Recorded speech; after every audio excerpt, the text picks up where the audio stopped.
Ang ikatulo nga Domingo sa Advento gitawag kini siya og Gaudete Sunday, o ang Domingo sa pagmaya o paglipay kay haduol naman gayod ang Mesiyas. Mao kini ang mensahe nga gihatag kanato nining ato nga liturhikanon nga kasaulugan, ang mensahe sa paglaom, paglipay o pagmaya kay ang Mesiyas haduol na nga muabot. Ang iyang kaduol, mga kaigsunan ko diyan ni Kristo, mao ang kusog nga nagatandog sa tanang aspeto sa atong kinabuhi, labi na sa atong espirituhanon ug moral nga kinabuhi. Kay siya nagaliyok ug nagauban diha ug pinaagi kanato. Ang tawag sa pagmaya ug paglipay nagadasig sa atong mga kasing-kasing ug kalipay, nagapadayag kanato uban ang usa ka hagit nga nag-auhag kanato sa pagsukna sa atong espirituhanon ug kalagnong kinabuhi. Diya sa mga suliran, diya sa mga hagit ug kalisdanan nga atong giatubang karon. Labi na gayod diya sa atong panaw sa paghinulsol ug pagbag-o sa ato nga kaugalingon. Sadness is also part of the fabric of our lives, that we are inclined to ask, unsa may hinungdan ngano nga magsadya ug maglipay ako? Ang bana, baydor, palahubog, walay trabaho, sugarol pagyod. Ang asawa, nagar, tuara kanunay sa silingan kay nakigtabi. Mga anak, buluyagon, dunay drug dependent, adunay physically crippled nga anak, nagmasalubon tungod sa kalit nga kamatayon sa usa ka membro sa familia, adunay mga dagko kaayo nga problema nga giakatubang. Mao ba kini ang hinungdan kung ngano nga magsadya ug maglipay kita, makapangutana kita. Kung wala pa unta kining mga kalisdanan, kining mga pagsulay sa kinabuhi, kining mga problema, maayo kayo ang pagmaya o paglipay. Ang mga makalilisa nga panghitabo sa kalibutan, labi na ang pandemya sa coronavirus, sa umaabot nga Omicron, ang mutated coronavirus, makahatag og kabalaka o pagpangutana, angay bagayod kita nga magsadya o maglipay. Pero yanura ang tubag, kinahanglan gayod sa tanang adlaw sa at sa atong kinabuhi, angay gayod kita nga maglipay, magsadya kay anaaman uban kanato ang Dios. Di ba? Mingon man siya, pagatawgon ang Mesiyas, pagatawgon og Emmanuel, nga sa ato pa Dios uban kanato. In spite of the many challenges, in spite of the many problems, in spite of the threat of the pandemic, illnesses, diseases, and infections, ang ay ragyapon kita nga magmaya ug maglipay tungod sa atong paglaom, tungod sa atong masaligon nga pagtuo sa atong Ginoong Hesukristo.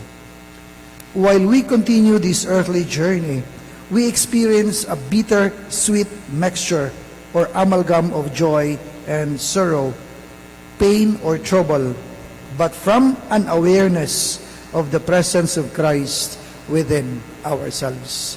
So ang atong kahibalo, ang atong kasinatian, na ang Dios nagauban kanato sa tanang adlaw sa atong kinabuhi. Tingali, we are not aware, we are not conscious of God's presence. Tingali tungod kay ang atong focus naaman sa atong mga problema, naaman sa suliran nga atong giatubang. Apan kung ato kining dadon ngadto sa Dios, diha sa pagampo, diha sa pagpamalandong, diha sa atong mga kasaulugan, labi na gayud sa Santos nga Eucharistia, o diha sa atong pagpangumpisal, sigurado gayud ako nga ato nga masinati, atong makita, atong ma-feel ang presensya sa Dios uban kanato. Makaigsunan ko diyan ni Kristo, Diha sa ikaduhang pagbasa, si San Pablo misulat ngadto sa mga taga Filipos nga nagadasig kanila nga maglipay ug magsadya diha sa Ginoo, bisan diha sa mga kalisdanan, bisan diha sa mga pagpanglutos nga ilang nahiaguman. Zephaniah was rejoicing at the height of the Jewish exile diha sa atong unang pagbasa, when things could not have been worse politically and the nation was at moral low point. Both Paul and Zephaniah's plights were more disastrous than ours, yet they did not allow personal circumstances to rob them of this joy. They had it because they were grounded in the peace of God. So bisan sa mga kalisdanan, bisan sa mga pagsulay, bisan sa dagko nga mga problema ug hagit sa kinabuhi, kun kita ang atong kinabuhi nagaugat ug nagasukad diha sa kalinaw ug gugma sa Dios, angay ragapon kita nga maglipay ug magsadya. Pero unsaon man nato pag-attain kining gitawag nga spiritual joy, which should be rightfully ours? We ask the same question as John was asked by the people. He replied in uncompromising language that the secret is to commit ourselves to God's ways, and in so doing, we find our peace. So diha di ay sa atong pagbalik ngadto sa Dios, diha di ay sa atong mapaubsanon nga pag-angkon nga kita nakasala sa Dios, nakasala batok kaniya sa atong isig katawag sa atong kaugalingon, and then kinasing-kasing ang paghinulsol kini magadala gayud sa hinay-hinay nga pagbag-o sa atong kaugalingon. So kung makita nato nga aduna kitay mga kinaiya nga dili makaon og iro, ngano mang atong ipadayon, di ba? So kung naatay mga practices nga sayop, like for example, sa patay, kung dunay haya, magpasugal, saplag mangyud na sa ato nga pagtuo. So, kini, atong hinahinayog kuha, kay kini tungod man sa mga superstitious beliefs nga, babag sa pagtubo sa atong pagtuo. Kinahanglan nga, dunay magtukaw sa patay kuno. Kay kung walay magtukaw, ilisdan og balane, por Diyos por Santo. Kinsa gutaw mo ilis og balane. Sumunang naay magtikaw-tikaw, dunay magbilar, di ba? Pero ngano mang bilaran ng patay? Oh, mas maayo pang magkulang og tulog, magsakripisyo sa usa ka minal sa kinabuhi nga kula nga nagbasakiton. Like for example, mao man akong usual nga example, ang usa ka apong nagtrabaho sa usa ka BPO sa Dumaguete, and then pag uli niya late na kay siyang nauli, instead nga usara ka oras ng travel from Dumaguete to Tanhay, moabot na rog 3 ka oras tungod sa traffic diha sa ahong. So pag abot niya, si Lola, iya nga sponge bath o iyang gidigo, giilisan, gipreparahan og pamaha, gipreparahan og paniyapon. And then siya pagoy naghungit ni Lola. And then humagpaniyapon, gipainom og tubig, and then after 30 minutes, giduyugan pagod niya sa pagampo sa Santos nga Rosario. So kinsa may di malipay nga apuhan nga ang iyang apo taon kulang og pahuway, pero misakripisyo sa iyang kaugalingon tungod og alang kaniya. So muna makaigsunan ko ni Kristo, adunay mga butang nga kinahanglang buhaton nato para sa atong mga minal sa kinabuhi nga buhi pa. O ang atong mga minal sa kinabuhi nga mihalina ni kinabuhi ang ilang gikinahanglan ang atong makanunayon nga pagampo, labi na ang Santos nga Rosario ug Santos nga Eucharistia. Kay mao man ni ang ilang gikinahanglan. So kung unsa may mga hiwi nato nga mga binuhatan sa atong pagkakristyano o pagkakatoliko, mao ni siya atong tarungon. So unsa man tong mga gansang galansangon nga mga yuta sa kinabuhi, kinahanglan nato nga patagon. So mao na makaigsuunan ko nga we have to commit ourselves to God's way, and in so doing we find our peace. Happiness comes from doing good, being honorable, and showing concern for those in need.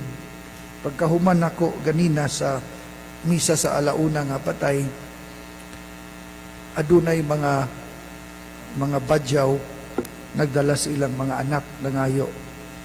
So gitagaan na namo og pagkaon, kanon og sudan, noodles, pero wa pag gyud lakaw.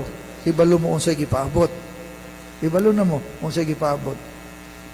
Nagitagaan ako tag 50. Diya paghatag tag 50 mo pay pagbiya nila. Bisan tuod ginagmay pero aduna kitay pagpakabana. Nasayod ko, dole out is nothing. Dali ramang paghatag. Pero if we take our time to talk with them, mugahin kita og panahon sa pag-istorya, labi na sa mga ginikanan, sa paghinabi sa mga kabataan, aduna bitay maayo nga komunikasyon tali sa mga ginikanan ngadto sa mga anak, and then ang mga ginikanan mo, ang mga anak mo open up pud sila sa ilang mga ginikanan. So basin baya ang kanunay nga pagpangayo og material nga mga butang sa inyong mga anak, kini nagpasabot nga ang tinuod ay nilang gikinahanglan ang inyong presensya, ang inyong panahon, ang inyong pakigtabi kanila. So diya sa atong talad kalananan, nagdugan ba og pangaon ang tanan, ang mga ginikanan uban ang mga kabataan.